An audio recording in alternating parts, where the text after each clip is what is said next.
महाशिवरात्रीचे व्रत अतिशय प्रभावी मानले जाते। म्हणूनच अनेक कुटुंबामध्ये लोक महाशिवरात्रीचा उपवास जवळपास घरामध्ये सर्वजणच करतात आणि महादेवांच्या भक्तांसाठी तर महाशिवरात्रीचा उपवास अत्यंत महत्त्वपूर्ण असतो। आजच्या व्हिडिओमध्ये मी तुम्हाला महाशिवरात्रीचा उपवास कधी धरायचा, कधी सोडायचा, त्याचबरोबर कोणकोणते पदार्थ आपल्याला या दिवशी चुकूनही खायचे नाहीत आणि उपवास सोडताना कोणता पदार्थ खाऊन उपवास सोडायचा म्हणजे आपल्याला या व्रताचं संपूर्ण फळ मिळेल।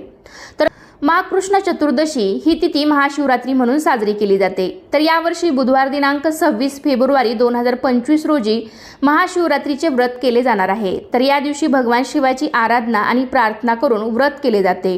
महाशिवरात्रीच्या दिवशी उपवास आणि पूजा केल्यामुळे जीवनात अपार सुख आणि समृद्धी प्राप्त होते। या दिवशी बऱ्याच ठिकाणी म्हणजे सर्वत्र महाशिवरात्रीला उपवास केला जातो, पण खरं तर शरीर शुद्धीकरणासाठी उपवास केले जातात। तर महाशिवरात्रीचा